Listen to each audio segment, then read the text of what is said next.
Hello students, welcome to YouTube channel Eduwiz online. कैसे आप लोग? आई होप आप लोग अच्छे होंगे। आज हम बात करेंगे सीटेट के प्रीवियस ईयर क्वेश्चन पेपर 2021 के बारे में। 2021 के बारे में, ठीक है। तो इसके हम सिर्फ सीडीपी वाले पोर्शन को देखते हैं इस वीडियो में, 30 क्वेश्चंस को। नेक्स्ट वीडियो में बाकी इसके पोर्शन कराए जाएंगे और इसको हम डिटेल में समझेंगे आज, ठीक है। क्वेश्चन नंबर फर्स्ट देख लेते हैं। एक खेल क्रिया के दौरान चोट लगने पर रोहन रोने लगा। यह देखकर उसके पिता ने कहा, लड़कियों की तरह व्यवहार ना करो, लड़के रोते नहीं हैं। पिता का यह कथन क्या है?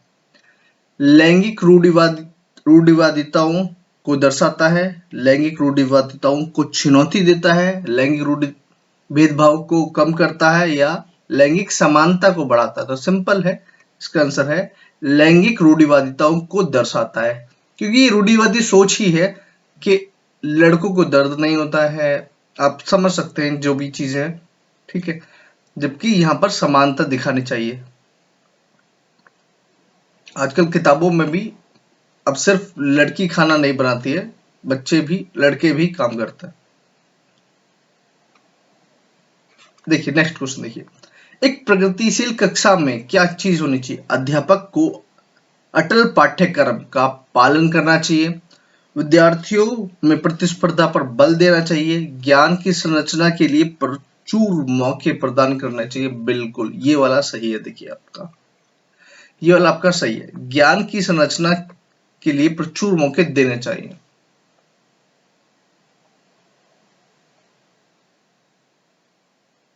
नेक्स्ट देखिए, third question, very very important. देखिए, एक गतिविधि के दौरान छात्रों को संघर्ष करते हुए एक अध्यापिका बच्चों को संकेत और इशारे जैसे क्या, क्यों, कैसे प्रदान करने का फैसला लेती है।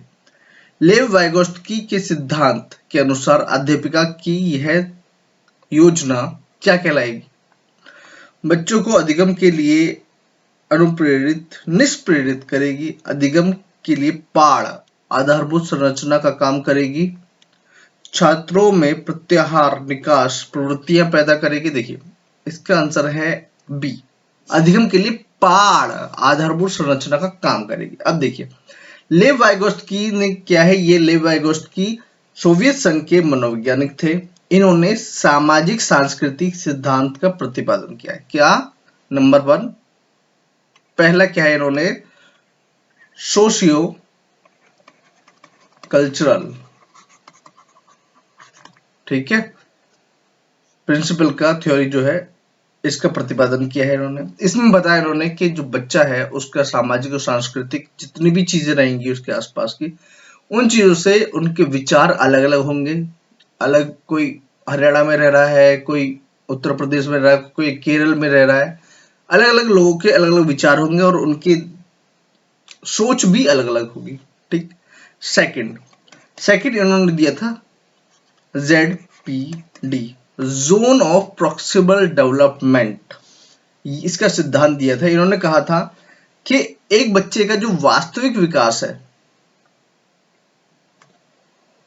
ठीक है, जो उस एज में होना चाहिए, और उसका जो संभावित विकास है, जो हो सकता है, उन दोनों के बीच का जो अंतर है, जो होना चाहिए और जो हो सकता है, उन दोनों के बीच का जो अंतर है, उसको बोलते हैं जोन ऑफ प्रॉक्सिमल डेवलपमेंट, ठीक है। इसका सिद्धांत भी किसने किया था? लेव वाइगोत्स्की ने दिया था।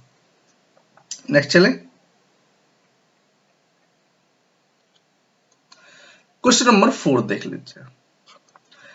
बच्चों के समाजीकरण के संदर्भ में निम्न में से कौन सा कथन सही है? विद्यालय समाजीकरण का एक द्वितीयक कारक है और परिवार समाजीकरण का एक प्राथमिक कारक है। वैसे और ऑप्शन देखने की जरूरत है नहीं क्योंकि आंसर तो यही सही है, क्योंकि जो विद्यालय है वो हमारा द्वितीयक है और प्राथमिक जो समाजीकरण है वो हमारा कहाँ होता है? घर पर होता है, ठीक है, परिवार पे। देखिए सेकंड है कि विद्यालय समाजीकरण का प्राथमिक कारक है, पॉसिबल ही नहीं है, ठीक है। नेक्स्ट क्वेश्चन बहुत इंपॉर्टेंट है। फिर मैं बता रहा हूँ, जो क्वेश्चन इंपोर्टेंट है मैं बताते चल रहा हूँ और आपको चीजें डिटेल में समझाएंगे, ठीक है। देखिए, बहुबुद्धि का सिद्धांत जोर देता है, किस चीज पर देता है? बहुबुद्धि का सिद्धांत बुद्धि लब्धि केवल वस्तुनिष्ठ परीक्षणों द्वारा ही मापी जा सकती है। एक आयाम में बुद्धिमत्ता अन्य सभी आयामों की बुद्धिमत्ता निर्धारित करती है। बुद्धिमत्ता की विभिन्न दशाएं हैं, तो बुद्धिमत्ता की विभिन्न दशाएं हैं।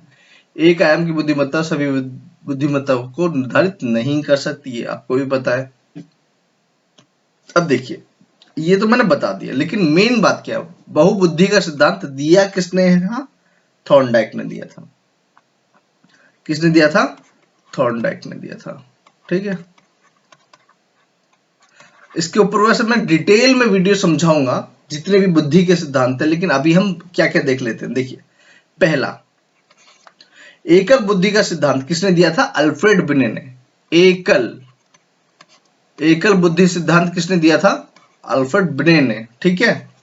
दूसरा है द्वितक बुद्धि सिद्धांत, किसने दिया था? द्वितक या द्वितत्व बुद्धि सिद्धांत किसने दिया था? स्पीयरमैन ने। थर्ड देखिए, बहुतत्व या बहुबुद्धि सिद्धांत किसने दिया था? थॉर्नडाइक ने। और ये दिया था आपका 1927 में। हैंडराइटिंग ठीक नहीं है, मैं भी समझ रहा हूं, लेकिन आप सिर्फ समझिए, ठीक है। इस बात को थोड़ा सा कोऑपरेट कीजिए। फोर्थ देखिए, समूह तत्व, ठीक है। ये दिया था आपका समूह तत्व, दिया था थर्स्टन ने।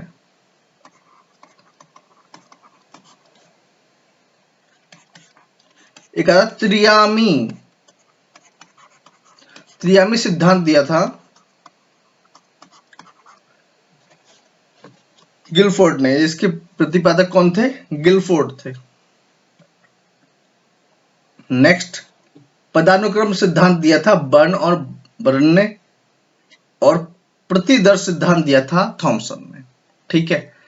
ये 7 है, आप इनको अच्छे से समझना है। इसके ऊपर एक डिटेल में वीडियो बना दूंगा मैं आराम से, ठीक है। नेक्स्ट देखिए, लॉरेंस कोलबर्ग के सिद्धांत के अनुसार किसी कार्य को इसलिए करना क्योंकि दूसरे इसे स्वीकृति देते हैं नैतिक विकास के किस चरण में को दर्शाता है? किस चरण को दर्शाता है? ये प्रथागत, मतलब जो चली आ रही है उसको ही आगे करना, तो ये प्रथागत को दर्शाता है, ठीक है। और अब कोलबर्ग ने किसका दिया था? कोलबर्ग ने नैतिक विकास, कोलबर्ग ने जो नैतिक विकास का प्रतिपादन किया था। इसको बोलते हैं मोरल डेवलपमेंट, ठीक है। इसका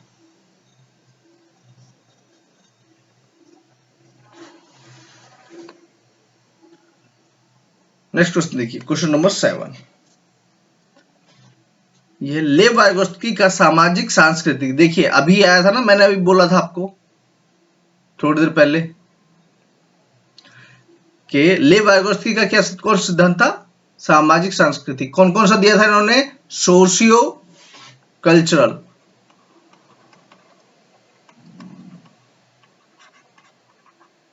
और ZPD, जोनो प्रोक्सिमल डेवलपमेंट, 2 दिए थे, ध्यान रखना, बहुत इंपॉर्टेंट है, बहुत ज्यादा इंपॉर्टेंट है, ठीक है।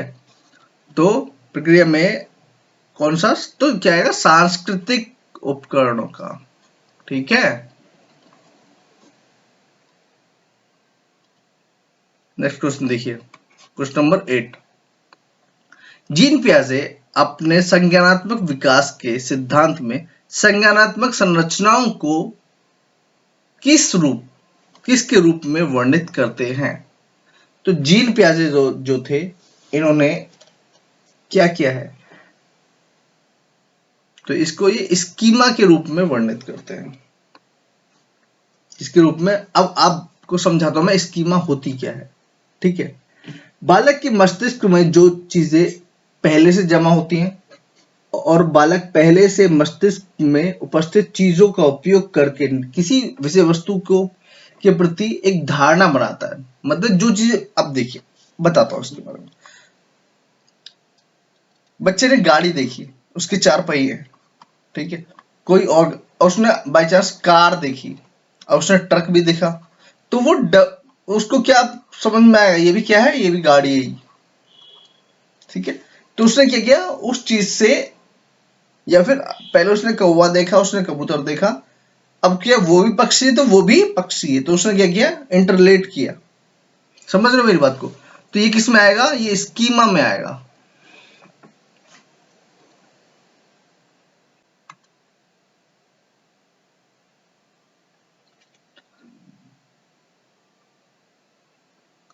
क्वेश्चन नंबर 9 देख लेते हैं। जीन पियाजे के संज्ञानात्मक विकास के सिद्धांत में पूर्व संक्रियात्मक अवस्था में विकास का मुख्य गुण क्या होता है?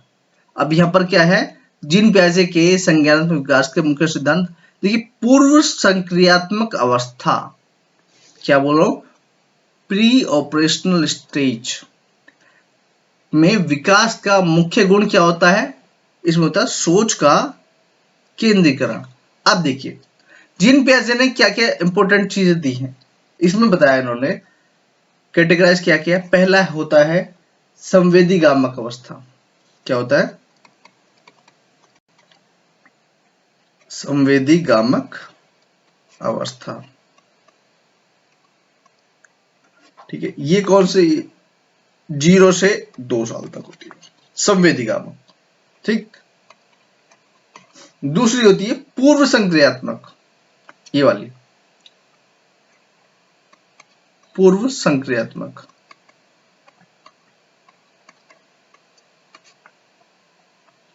योगी 2 से 7। अब इसमें भी कैटेगराइज होता है 2 से 5, 5 से 7, 2 से 4, 4 से 7, सॉरी, ठीक है। थर्ड होता है मूर्त संक्रियात्मक अवस्था।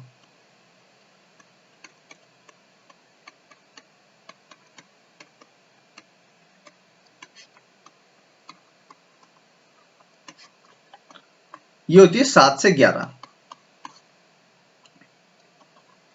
7 से 11। और फोर्थ है औपचारिक संक्रियात्मक, औपचारिक संक्रियात्मक,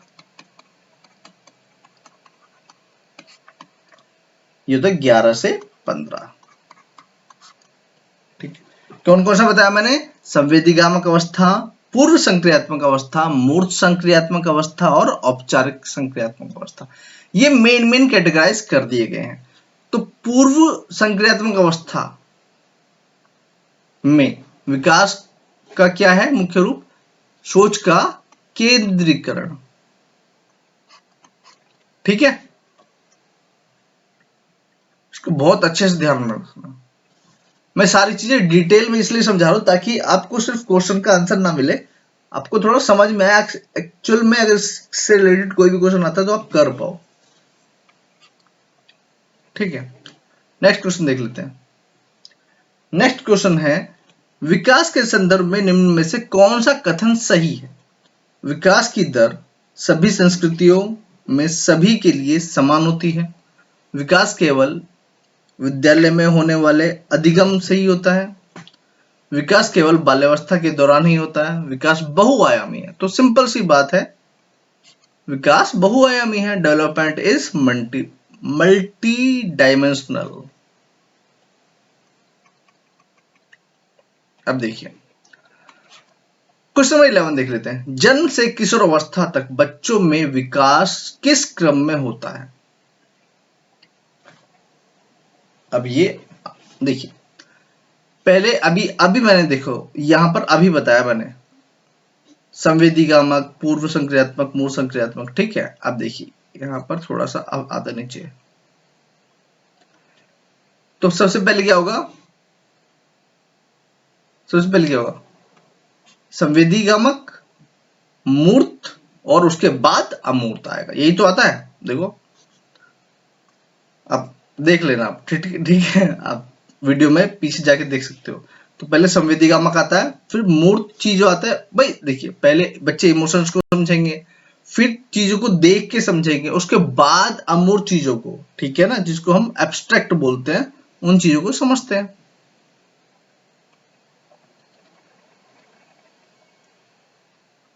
नेक्स्ट क्वेश्चन देखिए, एक प्रगतिशील कक्षा में व्यक्तिगत विभिन्नताओं को किस प्रकार देखा जाना चाहिए। देखिए, हर क्लास में अलग अलग दिमाग के, अलग अलग विचारों के बच्चे होते हैं, ठीक है ना। उनका कोई बहुत इंटेलिजेंट होता है, कोई, तो इन सब चीजों को कैसे देखना चाहिए बच्चों को। अधिगम की प्रक्रिया में बाधा, देखिए, तो इसका आंसर क्या आएगा। देखिए, अध्यापक के पक्ष में असफलता, योग्य आधारित समूह बनाने की मापदंड, या फिर अध्यापन अधिगम प्रक्रिया की परियोजना के लिए महत्वपूर्ण। ये बहुत महत्वपूर्ण है, सबको एक साथ लेके चलना बहुत जरूरी है।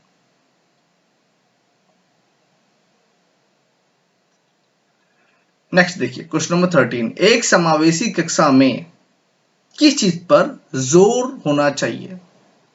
किस चीज पर जोर होना चाहिए, तो इस चीज पर होना चाहिए। देखिए, प्रदर्शन अभिमुखी लक्ष्यों, अभिवेदी समरूपी निर्देशों पर सामाजिक पहचान के आधार पर छात्रों को अलगाव कर देना चाहिए नहीं। हर बच्चे के सामर्थ्य को अधिकतम करने के लिए अवसर प्रदान करना चाहिए। मतलब उसकी जितनी भी कैपेसिटी है, उसमें जितना ज्यादा उसका डेवलपमेंट हो सकता है, वहां तक पहुंचाने का पूरी कोशिश करनी चाहिए। नेक्स्ट क्वेश्चन देखिए, एक बहुत इंपॉर्टेंट क्वेश्चन बता रहा हूं मैं, दिव्यांगजन अधिकार अधिनियम 2016, ठीक है, ये बहुत इंपॉर्टेंट है, बहुत ही ज्यादा इंपॉर्टेंट है, के अनुसार निम्न में से किस शब्दावली का प्रयोग उपयुक्त है। मंदित छात्र, विकलांग छात्र, छात्र जिसे शारीरिक दिव्यांगता है, या छात्र जिसका अशक्त शरीर है।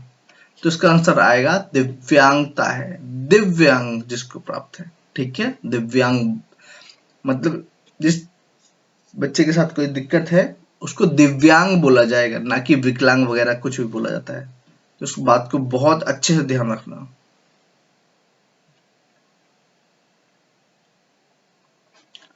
नेक्स्ट क्वेश्चन देखिए, क्वेश्चन नंबर 15, अधिगम कठिनाइयों से जूझते छात्रों की जरूरतों को संबोधित करने के लिए एक अध्यापक को क्या नहीं करना चाहिए। क्वेश्चन दोबारा सुन लीजिए, अधिगम कठिनाइयों से जूझते छात्रों की जरूरतों को संबोधित करने के लिए एक अध्यापक को क्या नहीं करना चाहिए।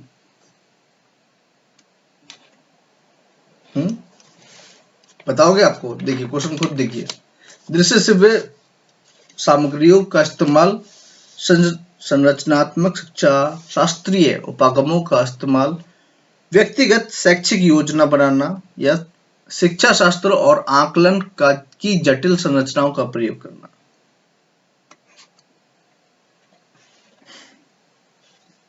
तो इसमें क्या है, शिक्षा शास्त्र और अधिगम की जटिल संरचनाओं का प्रयोग नहीं करना चाहिए अगर बच्चे को, ठीक है। अगर कोई बच्चे को प्रॉब्लम है तो आप उसको और ज्यादा टफ तरीके से मत समझाओ।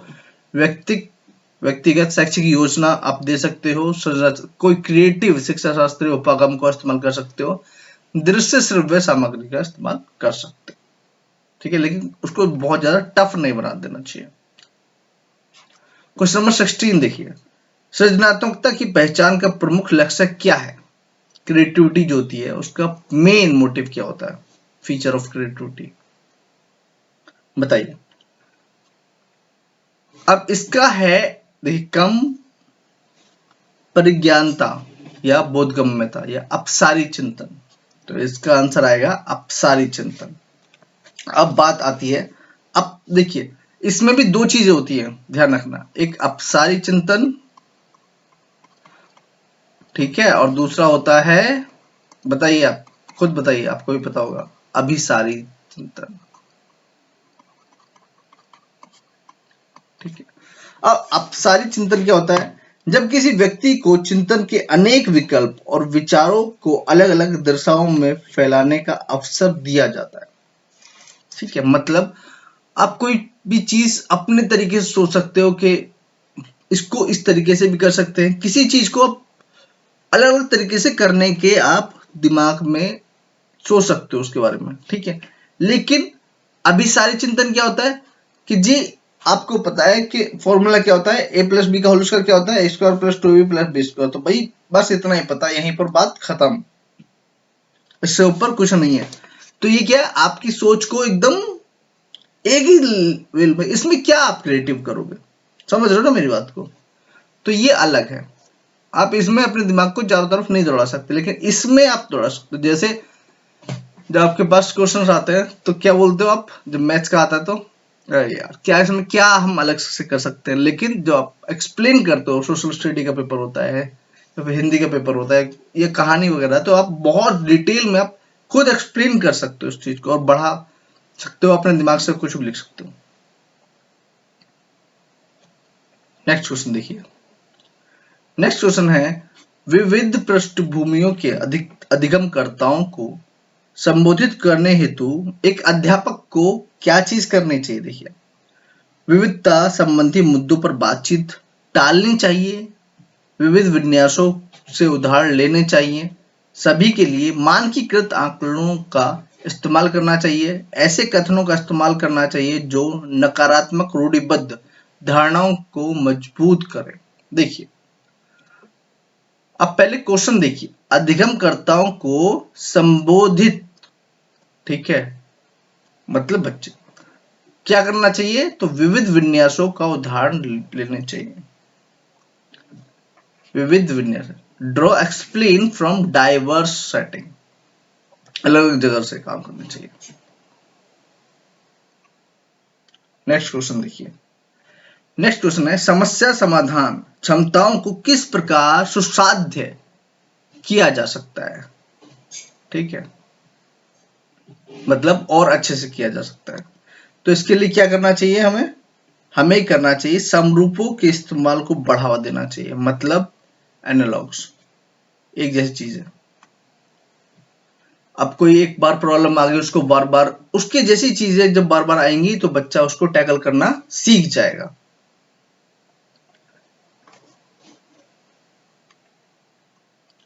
नेक्स्ट क्वेश्चन देखिए। नेक्स्ट क्वेश्चन है आपका 19, अधिगम की प्रेरणा को किस प्रकार कायम रखा जा सकता है। अधिगम की अभिप्रेरणा, देखिए ये क्या है, motivation to learn can be sustain, क्योंकि बच्चों को अधिगम की अभिप्रेरणा मिलती नहीं है। तो ये कहां से मिलती है, ये मिलती है, देखिए बच्चों को दंड देकर मतलब नहीं बनता, प्रवीणता अभिमुखी लक्ष्यों पर जोर देकर, मतलब focusing on mastery oriented goals. Praveen, जिस बच्चे में बच्चा काफी इंटेलिजेंट है, उन चीजों पर ज्यादा जोर देकर बच्चा बहुत आगे उन चीजों को फोकस कर सकता है। भाई जो बच्चे को जिस चीज में इंटरेस्ट है उसी चीज में तो काम करेगा। तो प्रवीणता अभिमुखी लक्ष्यों पर जोर देकर बच्चा अधिगम अभिमुखी हो सकता है। नेक्स्ट प्रश्न देखिए, शर्मिंदगी, ठीक है, शर्मिंदगी किसका, ठीक है, का संज्ञान से कोई संबंध नहीं, का इस चीज का संज्ञान से कोई संबंध नहीं है, का संज्ञान पर नकारात्मक प्रभाव पड़ता है, बिल्कुल पड़ता है जी। अब देखिए, अगर कोई बच्चा शर्मिंदा होगा, शेम फील करेगा, तो बच्चा अंदर ही अंदर घुलता रहेगा, नहीं तो वो क्लास में डेवलप हो सकता है, नहीं कुछ पूछ सकता है। तो पहली बात है, शर्मिंदगी किस चीज से, तो बच्चों को डिमोटिवेट नहीं करना चाहिए पहली बात तो। देखिए क्वेश्चन नंबर 20 देखिए, निम्न में से अध्यापन अधिगम का सबसे प्रभावशाली माध्यम कौन सा है। तो अध्यागम अधिगम नियम का देखिए, विषय वस्तु को यंत्रवत याद करना, संकल्पनाओं के बीच संबंध खोजना, क्या है, exploration of relationship between concept. तो संकल्पनाओं के बीच संबंध खोजना, अगर आप दो संकल्पनाओं कंसेप्ट के बीच में संबंध खोज दोगे तो चीजें बहुत आसान हो जाएंगी।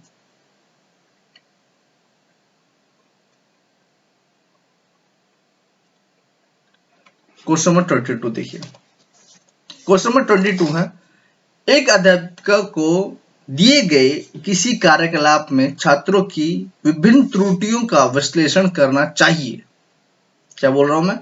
एक अध्यापिका को दिए गए किसी कार्यकलाप में छात्रों की विभिन्न त्रुटियों का विश्लेषण करना चाहिए, क्योंकि इसके आधार पर वह दंड की मात्रा निर्धारित कर सकती है। त्रुटियों की समझ अध्यापन अधिगम प्रक्रिया के लिए अर्थपूर्ण है। ठीक है, तो आपको दूसरा ऑप्शन देखते ही समझ में आ गया होगा कि यही सही। ठीक है, इसके आधार पर ज्यादा त्रुटि करने वाले छात्रों को दूसरे छात्र, ये सब नहीं। देखिए क्वेश्चन नंबर 23 देखिए, बच्चों को सीखने में कठिनाइयां होती हैं जब कब होती है? सूचना अलग अलग टुकड़ों में प्रस्तुत की जाए। जब सूचना अलग टुकड़ों में प्रस्तुत की जाए तो बच्चों को बहुत कठिनाइयां होती हैं। भाई इकट्ठे डिटेल में इंटरलेट करते हुए समझाओ ना। क्वेश्चन नंबर 24 देखिए, अधिगम की सर्वोत्तम अवस्था कौन सी है? Best state of learning. उच्च उत्तेजना और उच्च भय, बहुत ज्यादा एक्साइटमेंट है और बहुत ज्यादा भय नहीं। निम्न उत्तेजना और उच्च भय, बिल्कुल नहीं। देखिए इसका आंसर है संतुलित उत्तेजना और कोई भय नहीं होना चाहिए बच्चे, तभी समझ सकता है। उत्तेजना मतलब आप एक्साइटेड भी रहोगे तो बहुत लिमिटेड।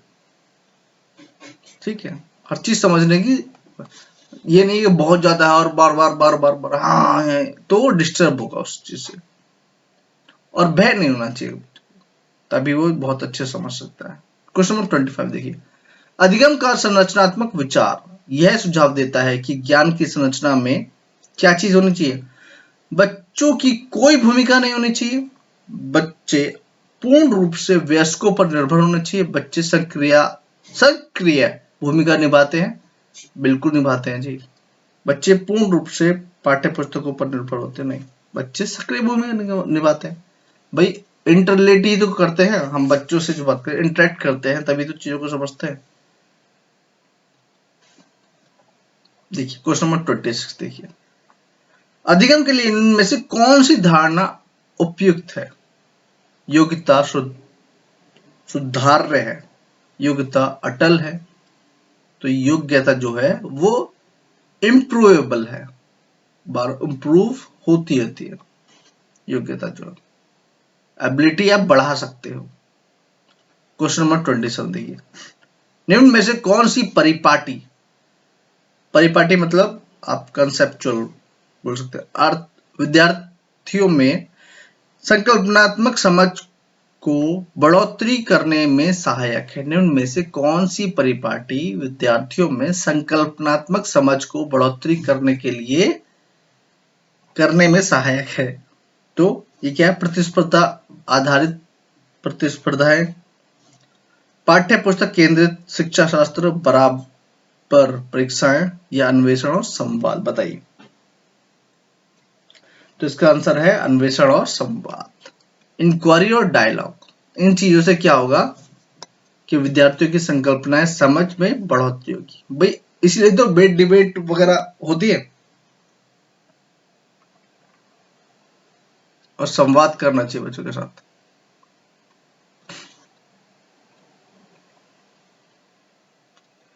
क्वेश्चन नंबर 28 देखिए, एक कार्य के दौरान सायना स्वयं से बात कर रही है कि वह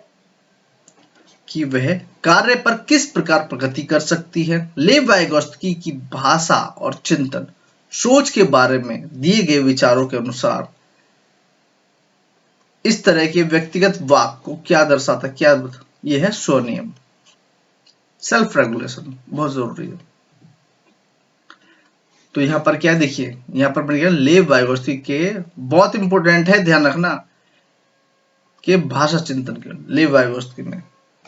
ठीक है, स्वनियम। नेक्स्ट क्वेश्चन देखिए, नेक्स्ट क्वेश्चन है, मूल्यांकन पद्धतियों को का लक्ष्य होना चाहिए, मूल्यांकन जो भी इवोल्यूशन जो करते हैं, ठीक है, तो पद्धतियों का लक्ष्य क्या होना चाहिए? विद्यार्थियों को नामांकित करना, योग्यता आधारित समूहों में विद्यार्थियों को विभाजित करना, विद्यार्थियों की जरूरतें एवं आवश्यकताओं की पहचान करना। आपको अलग ही पता पड़ जाएगा। देखिए जैसे जैसे आप इसकी तरफ जैसे जैसे आप चीजों को समझते रहेंगे ना, आपके कंसेप्ट एकदम क्लियर होते चलेंगे। आप एज ए टीचर, और आप इस तरह से ना फील करिए कि आप टीचर हैं, तभी ये चीज हो पाएंगी। बच्चों के विकास की व्यक्तिगत विभिन्नताओं को किस पर प्रतिरूपित किया जा सकता है? दोबारा क्वेश्चन है, बच्चों के विकास की व्यक्तिगत विभिन्नताओं को किस पर प्रतिरूपित किया जा सकता है? किस पर किया जा सकता है? आनुवांशिकता एवं पर्यावरण की पारस्परिकता पर। और ध्यान रखना, ये मैं बार बार बोलता हूं, इनका 50-50 नहीं है, बिल्कुल भी ऐसा नहीं है। आनुवांशिकता का भी उतना ही प्रभाव पड़ेगा और पर्यावरण का भी प्रभाव पड़ेगा। ये मल्टीपल में होते हैं, आनुवांशिकता और पर्यावरण। ऐसा नहीं कि 50% उसका पड़ेगा और 50% उसका पड़ेगा, ऐसा कुछ भी नहीं है, ठीक है। तो ये था हमारा CDP पोर्शन, ठीक है। आई होप आपको ये वीडियो अच्छी लगी होगी। अगर ये वीडियो अच्छी लगी है तो प्लीज वीडियो को लाइक कीजिएगा, शेयर कीजिएगा, चैनल को सब्सक्राइब कीजिएगा। और अगर कोई डाउट है तो प्लीज कमेंट सेक्शन में आप मुझे पूछिए, मैं आपको उसका रिप्लाई जरूर दूंगा, ठीक है। तो मिलते हैं नेक्स्ट वीडियो में, टेक केयर ऑल।